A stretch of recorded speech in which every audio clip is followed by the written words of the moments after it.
Anthropological Theory, 7th edition, by John McGee, Richard L. Worms.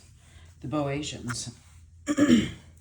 A great deal of ethnographic writing took place in late 19th century America. We have already discussed Lewis Henry Morgan, 1818 to 1881, who published his major works between 1851 and 1881, CSA 3.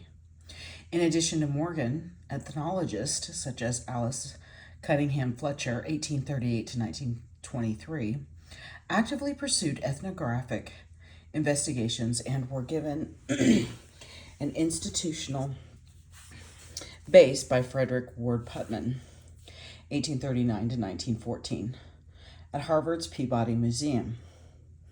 In 1897, the Smithsonian Institution established the Bureau of American Ethnology, BAE, to organize anthropological research in America.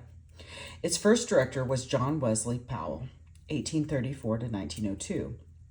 Better known as the explorer of the Grand Canyon, the BAE sponsored the work of many scholars, including Matilda Coates Stevenson, 1849 to 1915, Otis Mason, 1838 to 1908, James Mooney, 1861 and 1921, and Frank Cushing, 1857 to 1900.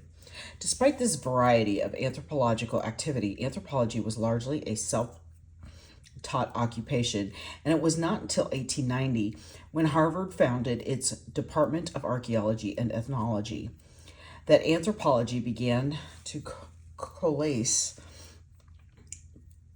as an academic discipline in America. When it did, the ideas of a single individual, Franz Boas, 1858 to 1942, had enormous impact on the development of anthropology as an academic discipline.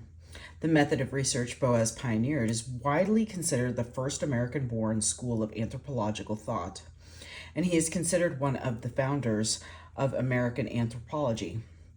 Boas was born to a secular and intellectual German Jewish family. His father, a merchant, held liberal political views, and his mother was a radical freethinker who founded a kindergarten devoted to the consciousness of mutual interdependence in children. Frank, 1997, Boas described his home as a place in which the ideas of the Revolution of 1848 were a living force. His upbringing emphasized the freedom, dignity, and fundamental equality of all peoples, and Boas remained deeply devoted to these ideas throughout his life. Boas' education emphasized the physical sciences. After graduating the gymnasium secondary school in 1877, he went first to the University of Heidelberg, then to Bonn, and finally to Kiel, where he received his PhD.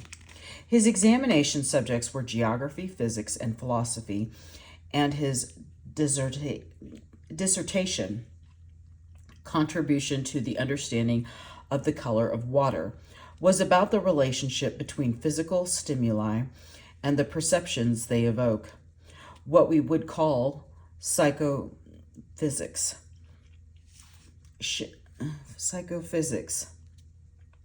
Although his training emphasized quantitative data, he later wrote that these studies caused him to realize that there are domains of our experience in which the concepts of quantity are not applicable.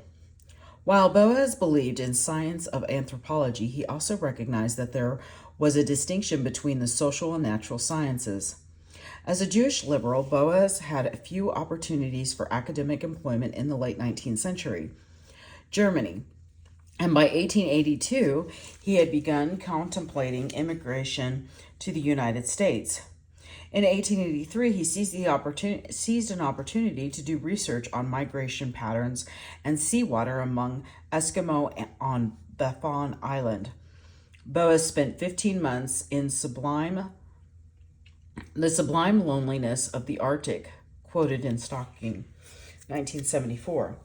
And the experience changed him from a geographer to an ethnographer, living among the Eskimo, convincing him that the liberal and humanistic values of his childhood could be applied to the study of human society.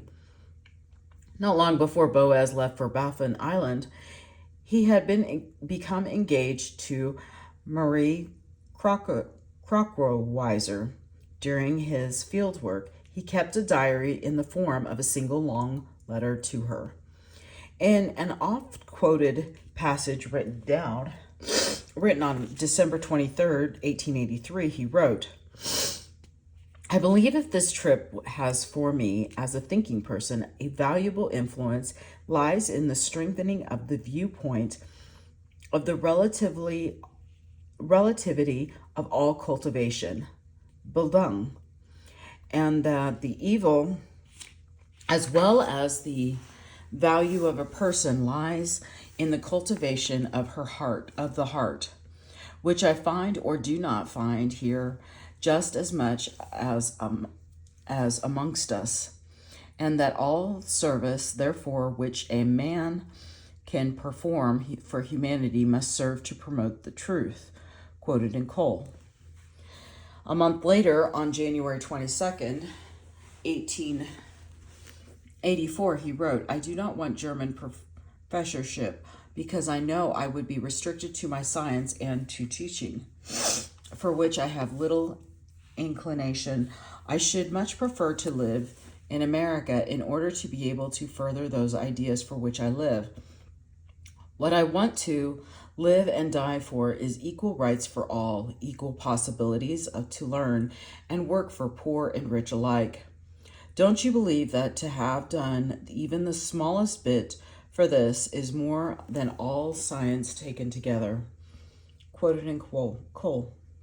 After spending the winter of 1884 to 1885 in New York, Boas returned to Germany in 1885 to take a position at the Berlin Ethnological Museum, the Museum for Völkerkunde, where he worked with Rudolf Virchow, 1821 to 1902, and Adolf Boasian, 1826 to 1905.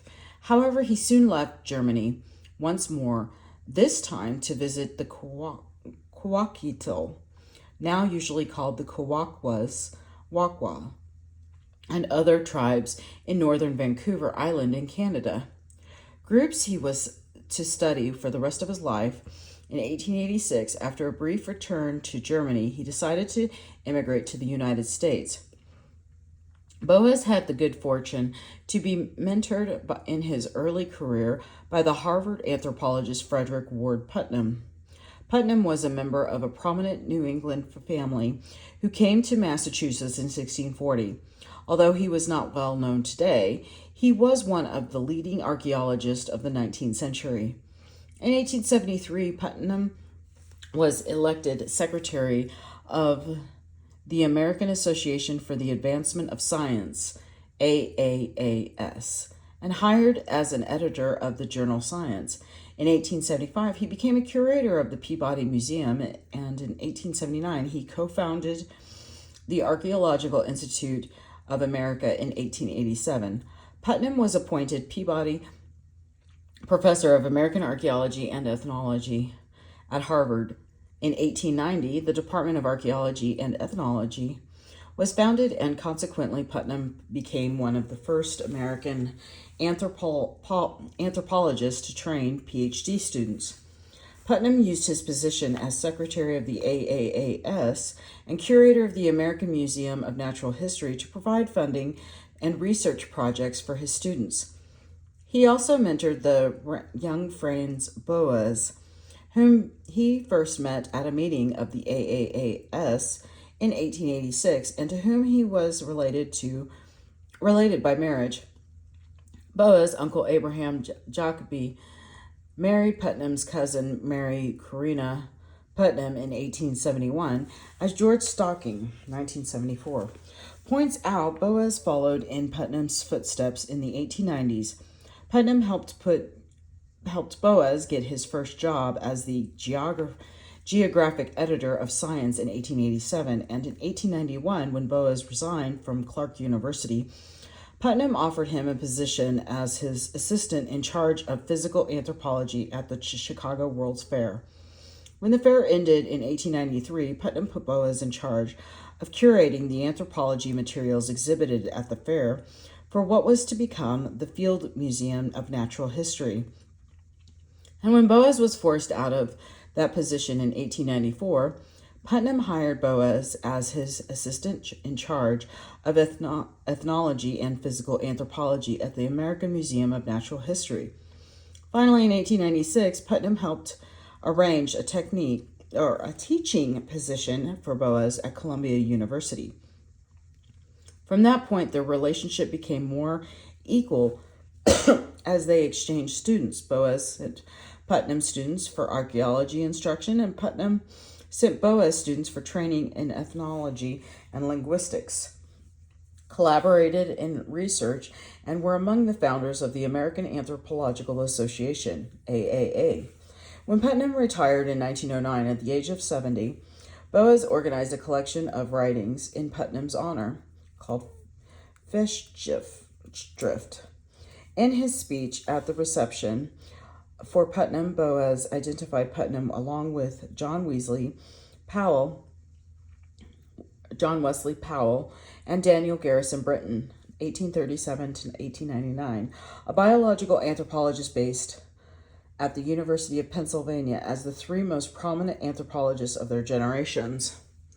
Boas began his career at a time when anthropology was not recognized as a science or even as a field of university study, and he was personally determined to make anthropology a university-based discipline.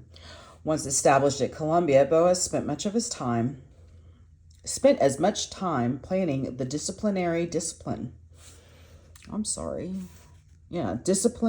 organization of anthropology as he did conducting his own research.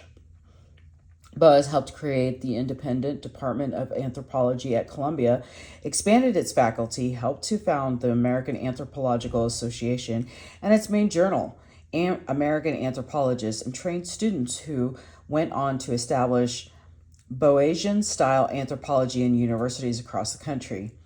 Boas' emphasis on the careful collection of the ethnographic data and his rejection of the 19th century evolutionary theories in favor of the ethnographic field experience were in part a reaction to the uncritical use of the comparative method by the unilineal evolutionists of his day. Boas maintained that the sweeping generalization of the unilineal social evolutionists were not scientifically valid. He based much of his attack on the distinction between convergent and parallel evolution.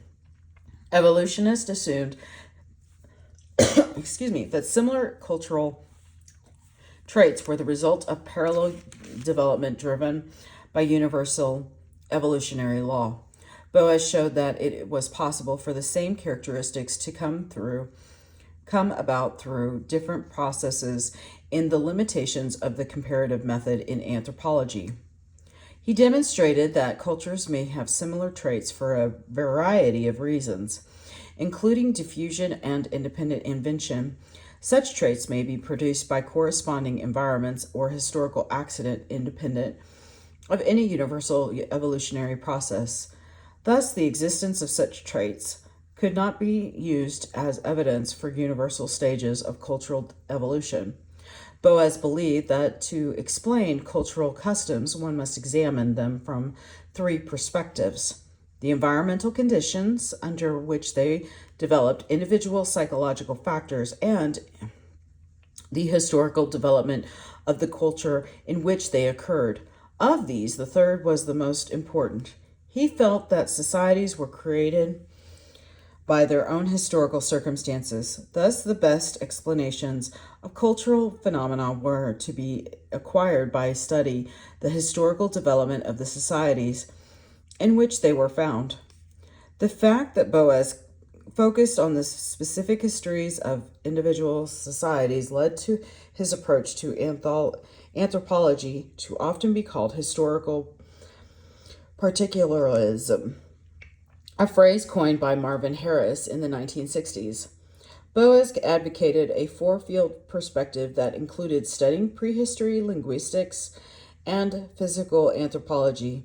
In addition, in the observation of culture, this idea shaped the anthropology department Boas created at Columbia and the departments his students founded at other universities. The hallmark of Boasian style anthropology became the intensive study of specific cultures through long periods of field work. Boas argued that it was only through living with a people and learning their language that one could develop an accurate understanding of a culture.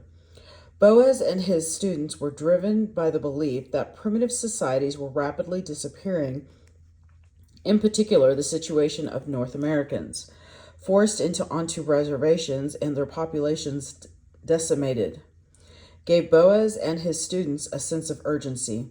They believed that if these cultures were not recorded immediately, knowledge of them would be lost entirely.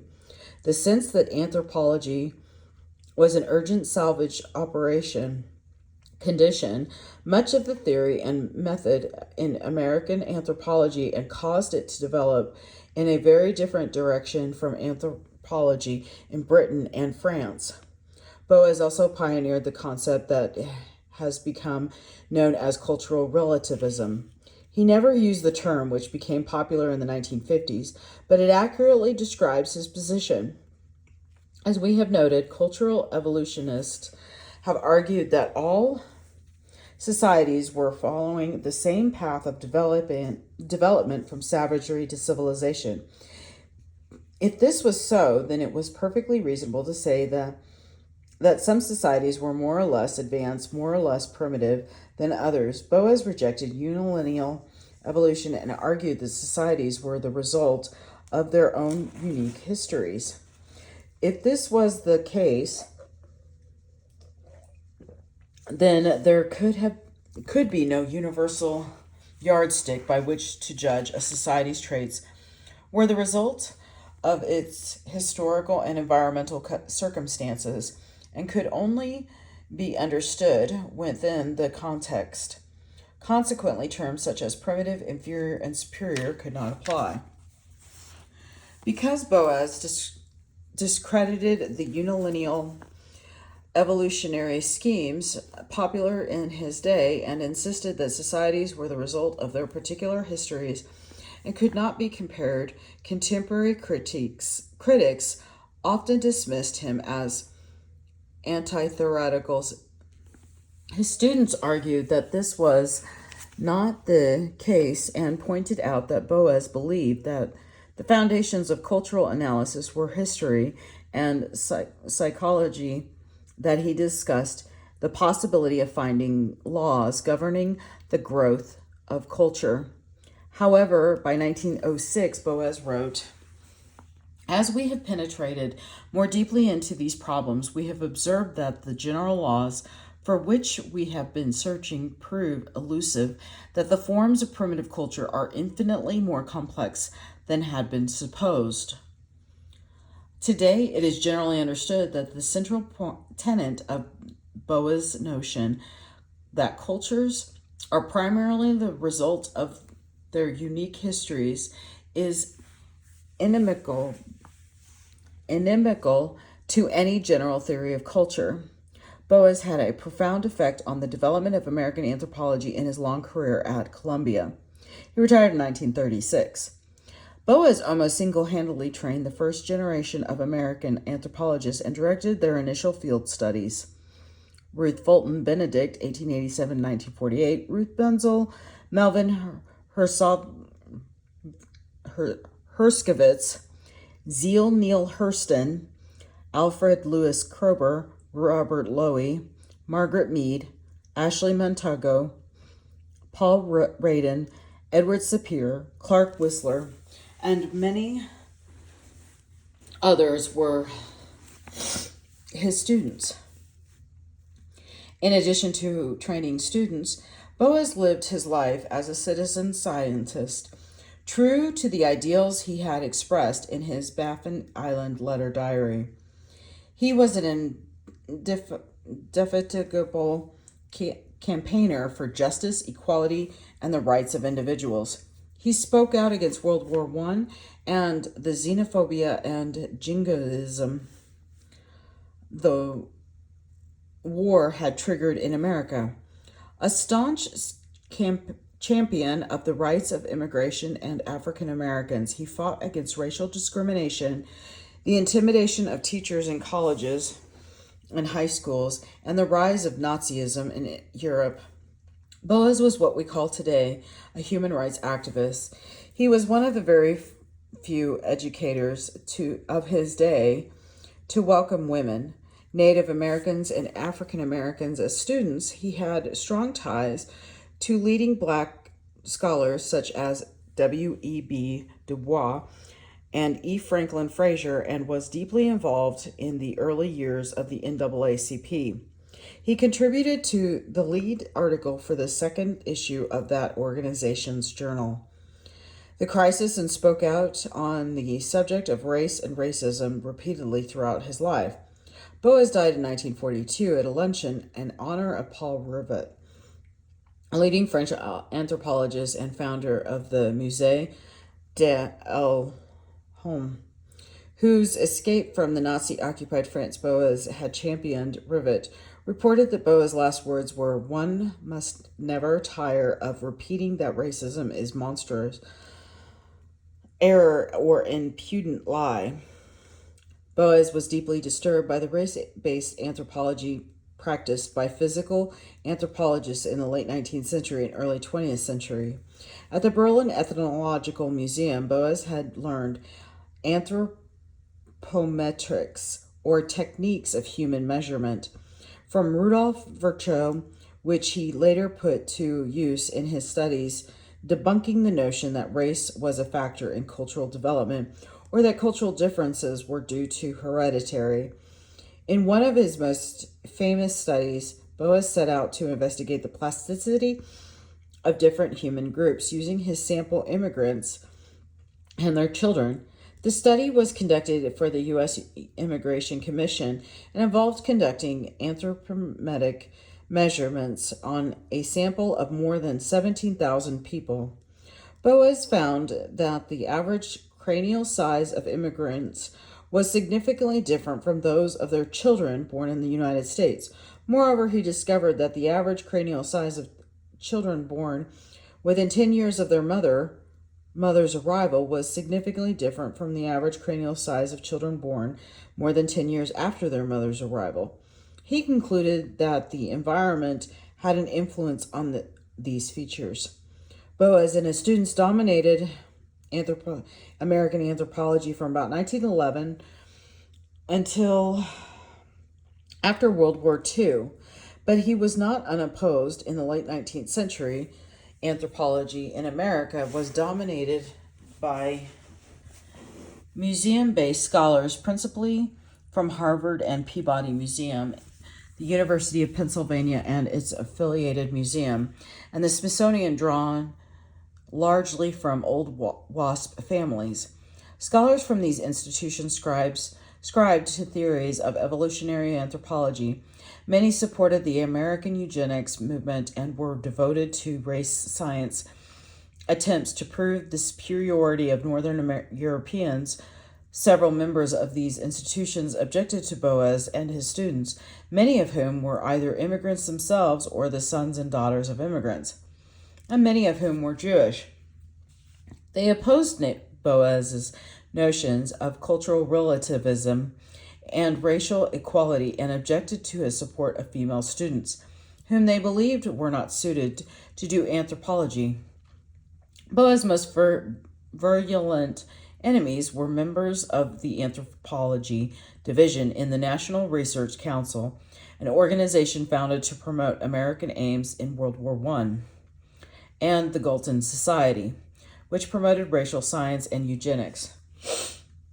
Key members of both organizations included Charles B. Davenport, Madison Grant, and L.S. Hrdlicka.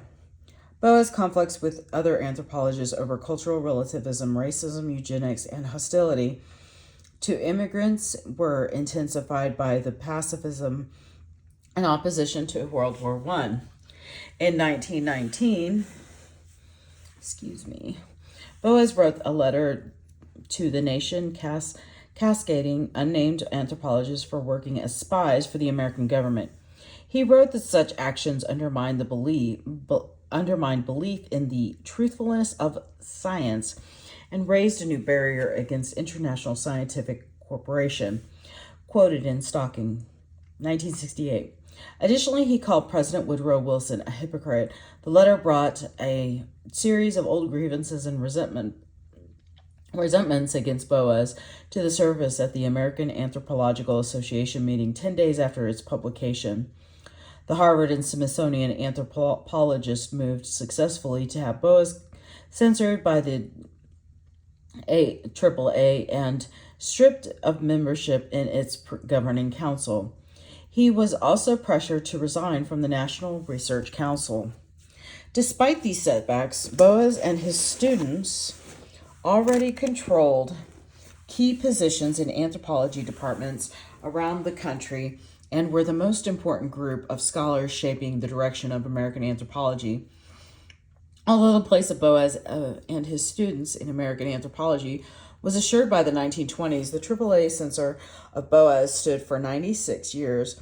In 2005, by a vote of 1,245 to 73, the organization finally rescinded and repudiated its 1919 motion of censor.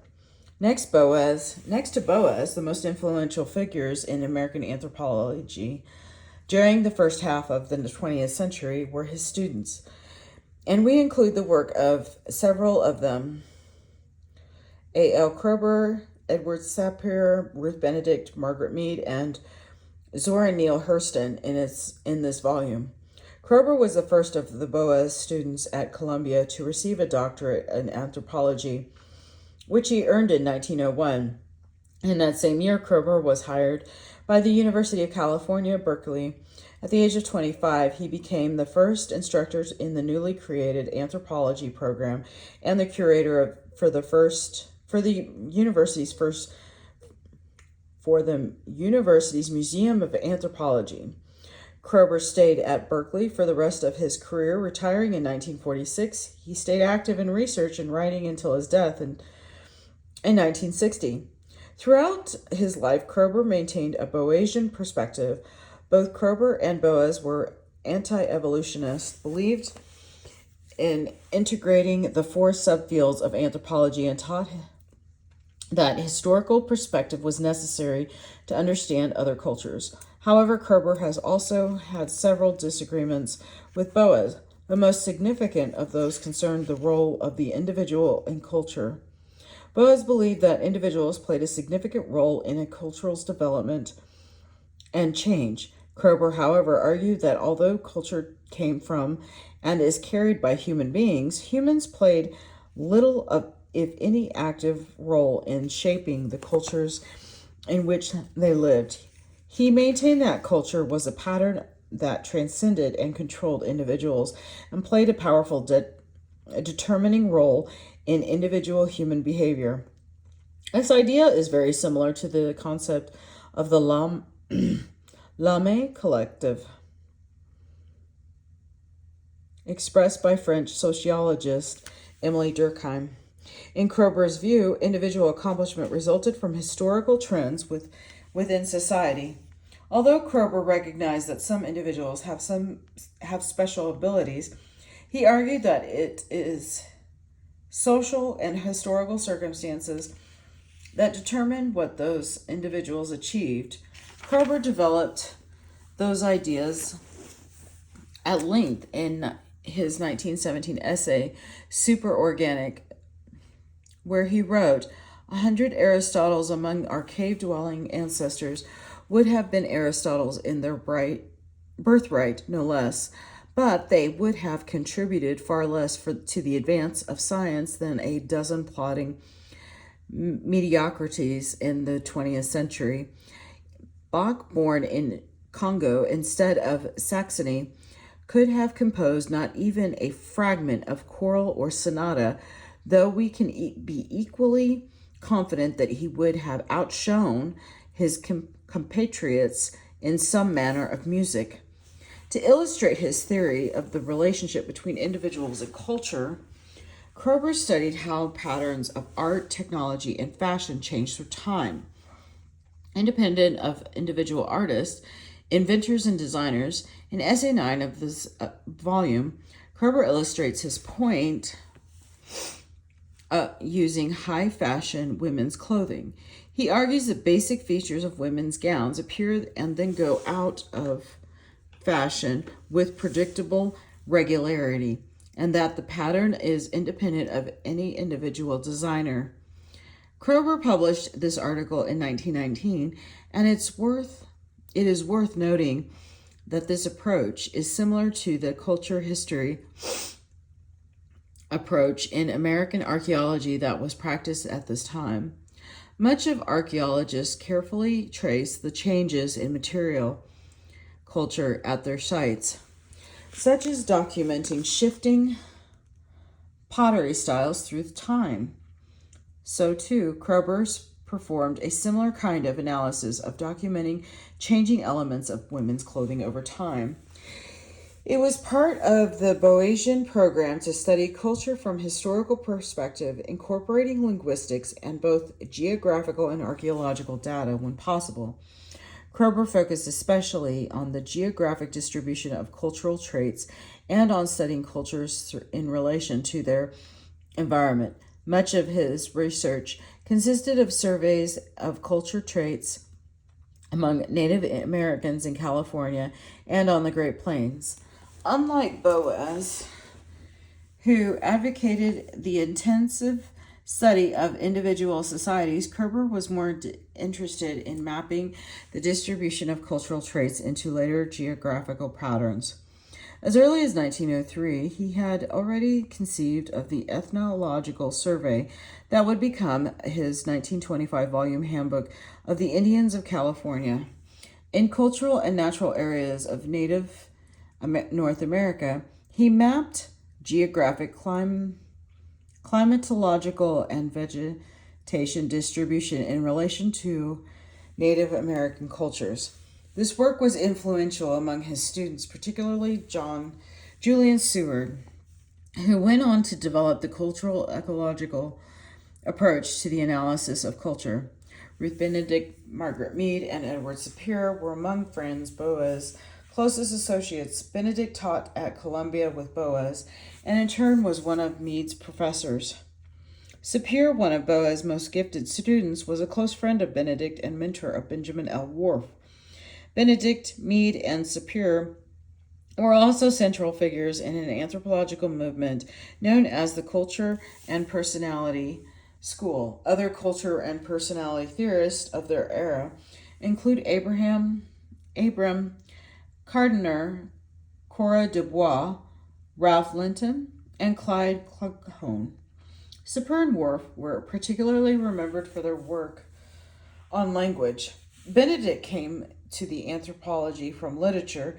She had taught secondary school English and published numerous poems of her own before starting her career in anthropology. She first took classes in anthropology with Elsie Clues Parsons at the New School for Social Research.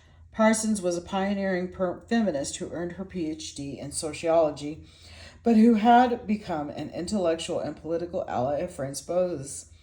Parsons, the daughter of a banker and wife of a congressman, was also a very wealthy woman. She took no salary for her work, and she helped fund Columbia's anthropology department. Benedict was introduced to Boas by another of her professors at the New School for Social Research, Alexander Goldenweiser. Goldenweiser earned his PhD at Columbia under Boas' direction in 1910, and he encouraged Benedict to study with Boas in 1921. Benedict moved to Columbia to work with Boas. She received her PhD in 1923, but remained with Boas at Columbia, serving as his teaching and administrative assistant. Boas relied on Benedict for his correspondence and she remained extremely close to him throughout his life. Benedict's position at Boas' side gave her knowledge of and across to research being done by other Boasians.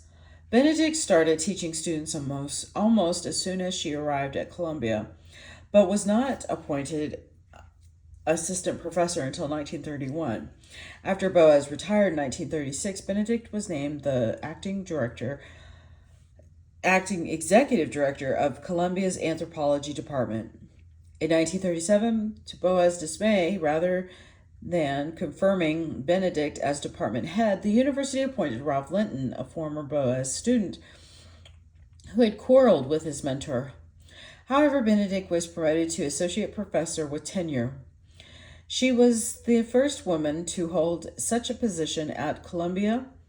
Benedict's slow advance at Columbia was due to the fact that she was a woman and that anthropology was unpopular with the university administration. She was not promoted to full professor until a few months before her death in 1948. A theme in much of Benedict's work was the relationship between culture and personality. The most comprehensive expression of Benedict's ideas was her book Patterns of Culture. There, Benedict proposed that each culture had a unique pattern called a cultural configuration that determined the fundamental personality characteristics of its members. To illustrate this concept, Benedict selected 3 societies: Zuni, Dabu, and Kwakiutl. Relying on her own and Elsie Clue's Parsons' observations among the Zuni, the work of Rio Fortune, with the people of Dabu and Boas' writings in the Kwakiutl, she described the configuration for each society based on the dominant personality characteristics observed in those cultures. Famously, she argued that culture was personality writ large. During World War II, Benedict was a special advisor for the Officer of War Information. In that position, she argued that understanding national character was key to both winning the war and establishing a lasting peace.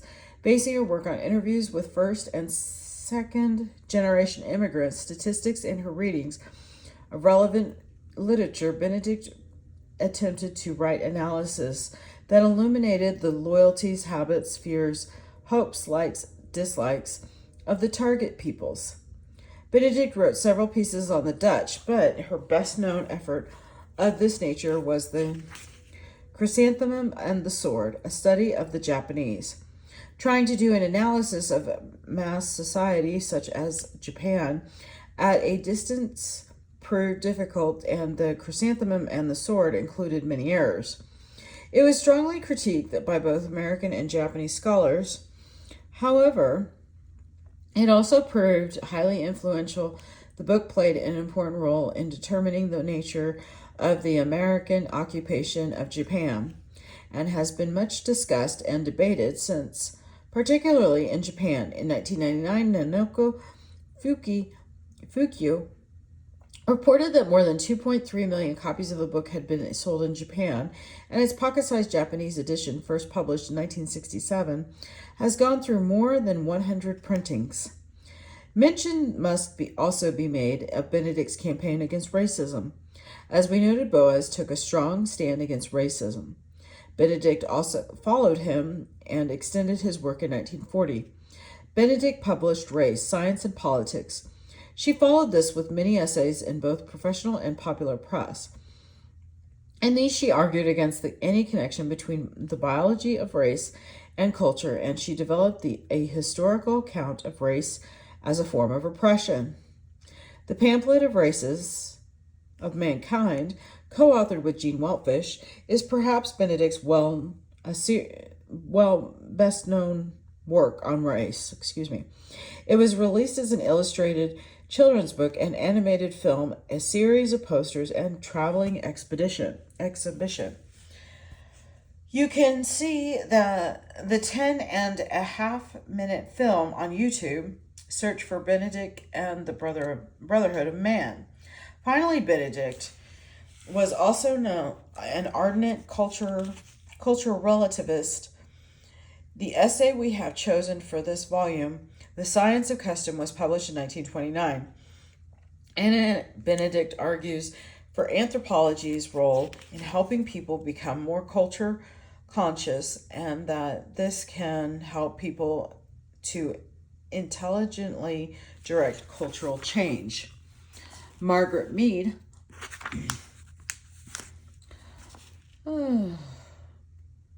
Margaret Mead and later culture and personality theorists largely accepted Benedict's notion of cultural configuration and focused on discovering its sources.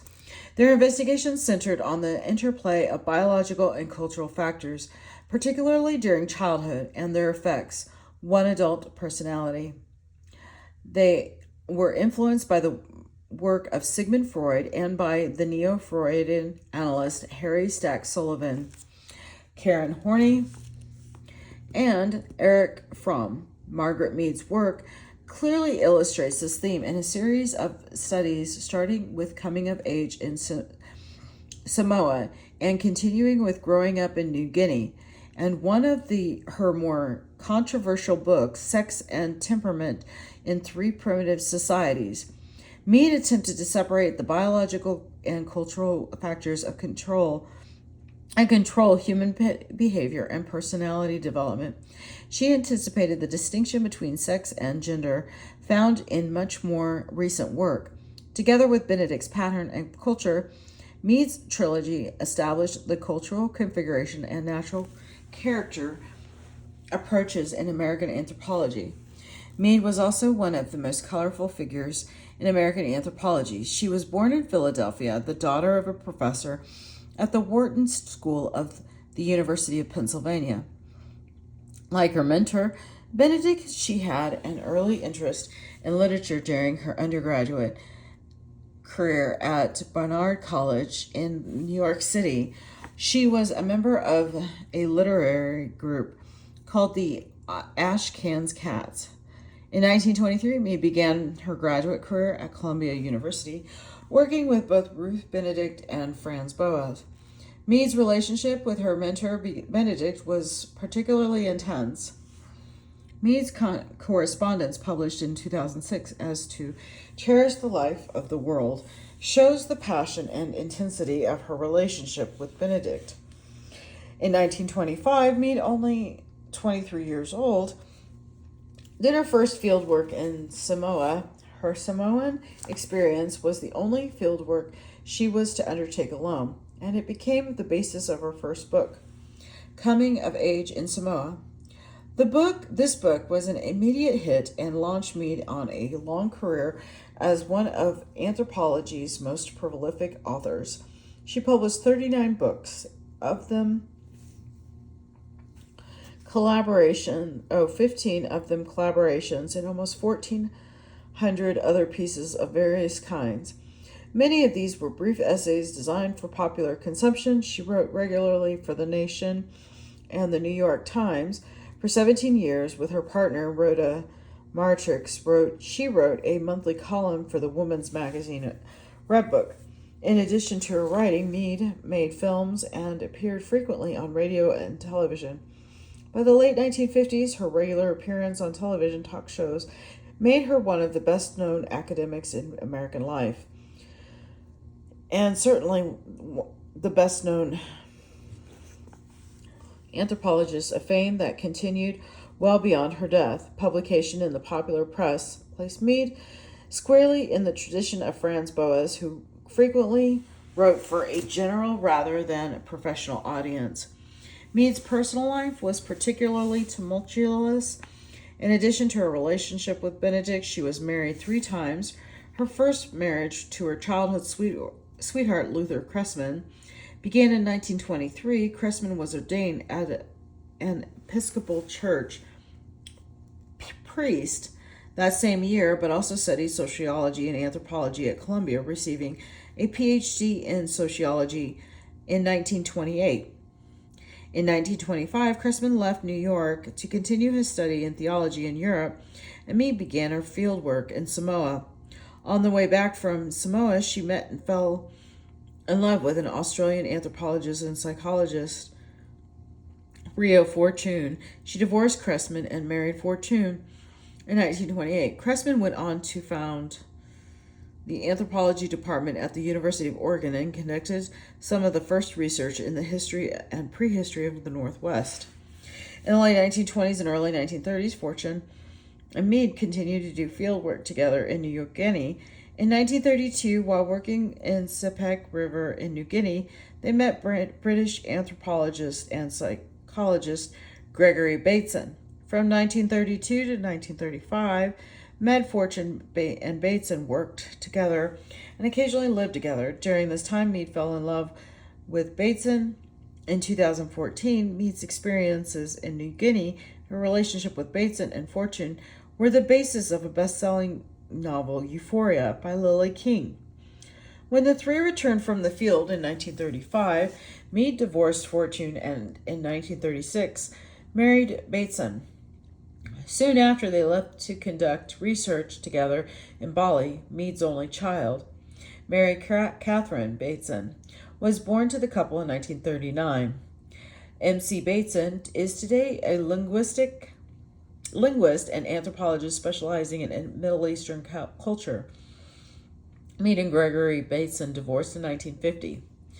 In 1942, Mead began a professional collaboration with Metro as her research assistant. In 1955, after Metro's divorce, Mead and Metro began to share the same residence. This relationship continued for 23 years until Mead's death in 1978. In addition to their columns for Red Book, Mead and Metro collaborated on several books. We are often asked why we choose to present Mead's personal life in these pages. There are several reasons. First of all, students of anthropology will surely hear something of Mead's private life, and because of this, it is important that the outline of her life and context of her many relationships be presented clearly. Second, there is a complex relationship between Mead's sexual and family life and her work, which focus extensively on family and sexual roles in different society.